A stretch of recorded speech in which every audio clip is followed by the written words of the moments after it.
ഞാൻ പറയുന്നു ഈ രാജ്യത്തെ നശിപ്പിച്ചതിൽ ഒന്നാം പ്രതി ജവഹർലാൽ നെഹ്റു എന്ന് പറയുന്നത് മുസൽമാനാണ്. കടിച്ചൊക്കെ പറയാം, പിന്നെ കുഴപ്പം മുസൽമാനാണ്. അങ്ങനെ അങ്ങനെ വാപ്പ മോത്തിലാൽ നെഹ്റു മുസ്ലിം എന്ന് എല്ലാവരും പറയുന്നുണ്ടല്ലോ. മോത്തിലാലിൻ്റെ വാപ്പ മുസ്ലിമാണെന്ന് പറയുന്നുണ്ട്. ഇങ്ങനെ ദൈവവിശ്വാസം ഇല്ലെന്ന് പറഞ്ഞ് കളിപ്പിൽ വെച്ച് മനുഷ്യടക്കാം. പുള്ളി പെരയ്ക്കാത്തല്ലേ പെരയ്ക്കാത്ത 5 പേര് നിൽക്കരിക്കും, മനസ്സിലായോ? പുള്ളി എന്നിട്ട് ദൈവവിശ്വാസം ഇല്ലെന്ന് നടക്കുക. പുള്ളി മോത്തിലാൽ നെഹ്റു മുസ്ലിമാണെന്ന് എല്ലാവരും സമ്മതിക്കും.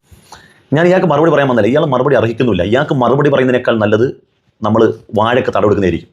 പക്ഷേ ഞാൻ കേരളത്തിലെ മാധ്യമ പ്രവർത്തകരുടെ അവരുടെ നിലവാരം ഒരാൾ അവസ്ഥയിലേക്കാണ്. ഞാൻ നിങ്ങളോട് വളരെ സമയം ചോദിക്കുകയാണ്. നിങ്ങൾക്ക് ഈ മാധ്യമധർമ്മം എന്താണെന്ന് അറിയില്ലേ? ഈ സമൂഹം കേൾക്കാൻ ആഗ്രഹിക്കുന്ന എന്തെല്ലാം കാര്യമാത്ര പ്രസക്തമായ വിഷയങ്ങൾ നമ്മുടെ സമൂഹത്തിലുണ്ട്. ഇമാതിരി തൊള്ള കക്കൂസുകളെ എന്തിനാണ് സമൂഹത്തിന് മുമ്പിൽ കേൾപ്പിക്കുന്നത്? എന്ത് ഗുണമാണ്? ഇവരൊക്കെ ഇന്നേ വരെ നാവ് തുറന്നിട്ട് സമൂഹത്തിന് ഗുണമുള്ള എന്തെങ്കിലും ഒരു അക്ഷരം ഇവരൊക്കെ പറഞ്ഞിട്ടുണ്ടോ? ഒരു കാലഘട്ടത്തിൽ മുസ്ലിം സമുദായത്തെ പുകഴ്ത്തി മറ്റ് സമൂഹങ്ങളെ എഴുത്തി എന്ന് മാത്രമല്ല, കൈവെട്ടപ്പെട്ട ജോസഫ് മാഷിന്റെ കൈയല്ല അയാളുടെ തലയായിരുന്നു പോകേണ്ടിയിരുന്നെന്ന് പറഞ്ഞ അത്രയും വലിയ വൃത്തികെട്ടവനാണ്. ഇയാളെ കാണുമ്പോൾ നമ്മുടെ ഓന്ത് പലപ്പോഴും നാണിച്ചു മാറിക്കാറുണ്ട്. ഇടം നിറമാറ്റം. ഇതുപോലുള്ള അവസരവാദികളെ പൂങ്കുളം മാനസികാരോഗ്യ കേന്ദ്രത്തിൽ ചികിത്സ കഴിയുന്ന ഇത്തരം സാധനങ്ങളെ പോയി ഇന്റർവ്യൂ ചെയ്യണമെങ്കിൽ നമ്മുടെ കേരളത്തിലെ മാധ്യമ പ്രവർത്തകർക്ക് ചില്ലറ ഉളുപ്പൊന്നുമല്ല. നിങ്ങൾ ഈ സമൂഹത്തിന്റെ സ്ഥായിയായിട്ടുള്ള സമാധാനത്തിന്റെ അവിഭാജ്യ ഘടകമാണ്. നിങ്ങൾ ഇങ്ങനെ ആയാലും എന്ത് ചെയ്യും? ഇത്തരം വിദ്വേഷങ്ങൾ എന്തിനാണ് സമൂഹത്തിൽ കേൾപ്പി? എന്ത് ഗുണമാണുള്ളത്?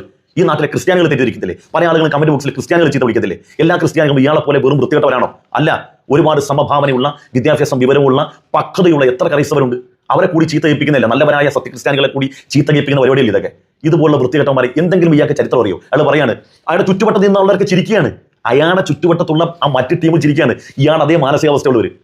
ജവഹർലാൽ നെഹ്റുവിന്റെ അച്ഛൻ മോത്തിലാൽ നെഹ്റു മുസ്ലിം ആയിരുന്നു. അദ്ദേഹം വീട്ടിൽ നിസ്കരിക്കാൻ ആണെങ്കിൽ എന്താണ്? ജവഹർലാൽ നെഹ്റു മുസ്ലിം ആണെങ്കിൽ ഇപ്പം എന്താണ് പ്രശ്നം? ഇന്ത്യ ഭരിച്ച ജവഹർലാൽ നെഹ്റു മുസ്ലിം ആയിരുന്നു. അതുകൊണ്ട് ഇപ്പം എന്താ സംഭവം? 800 വർഷക്കാലം ഇന്ത്യ മഹാരാജ്യം ഭരിച്ച മുഗളന്മാരടാ, മുസ്ലിമീങ്ങളാടാ. 1857 ഒന്നാം സ്വാതന്ത്ര്യ സമരം എന്തിനു വേണ്ടിയായിരുന്നു? ബ്രിട്ടീഷുകാരെ ഒരിക്കലും മാത്രമല്ല, ബഹദൂർ ഷാ സഫറിനെ വീണ്ടും ആ സ്ഥാനത്ത് ഇരുത്താൻ വേണ്ടിയായിരുന്നു. അഥവാ മുഗൾ ഭരണം വീണ്ടും തുടർച്ചയായിട്ട് പോകണമെന്ന് ആഗ്രഹിച്ചുകൊണ്ട് ഹിന്ദു മുസ്ലിം കൈകോർത്ത് പിടിച്ച് ഒന്നിച്ചൊന്നായി 1857 ബ്രിട്ടീഷ് സർക്കാരിനെതിരെ സമരം ചെയ്തിട്ടുണ്ട്. അതിന്റെ ലക്ഷ്യങ്ങളൊന്ന് ബഹദൂർ ഷാ സഫർ വീണ്ടും ഭരിക്കണമെന്നാണ്. അപ്പൊ 800 വർഷക്കാലത്തെ ഭരണത്തിന്റെ തുടർച്ച വീണ്ടും ഈ നാട്ടിലുള്ള എല്ലാ മനുഷ്യരും ആഗ്രഹിച്ചിരുന്നു. എന്താണ്? ഇനിയിപ്പം നെഹ്റു മുസ്ലിമാണ്. ജവഹർലാൽ നെഹ്റു മുസ്ലിം ആയിരുന്നു പോലും. കാരണം അദ്ദേഹത്തിന്റെ പിതാവായിരുന്ന മോത്തിലാൽ നെഹ്റു രഹസ്യമായിട്ട് നിസ്കരിക്കാറുണ്ടായിരുന്നു എന്നുള്ളതാണ്. ഒരു കാര്യം ചെയ്യും, ഈ മോത്തിലാൽ നെഹ്റുവിന്റെ വിഷയത്തിൽ നിങ്ങൾക്ക് ഉറപ്പ് കിട്ടി, ജവഹർലാൽ നെഹ്റുവിന്റെ വിഷയത്തിൽ ഉറപ്പ് കിട്ടിയിട്ടില്ലോ. നിങ്ങൾ ഇപ്പൊ ആള് ജീവിച്ചിരിപ്പില്ലാത്തതുകൊണ്ട് തുണി നോക്കി നോക്കാൻ വഴിയൊന്നുമില്ല. അദ്ദേഹത്തിന്റെ കുഴിമാണോ ഒന്ന് തോണ്ടി നോക്ക്.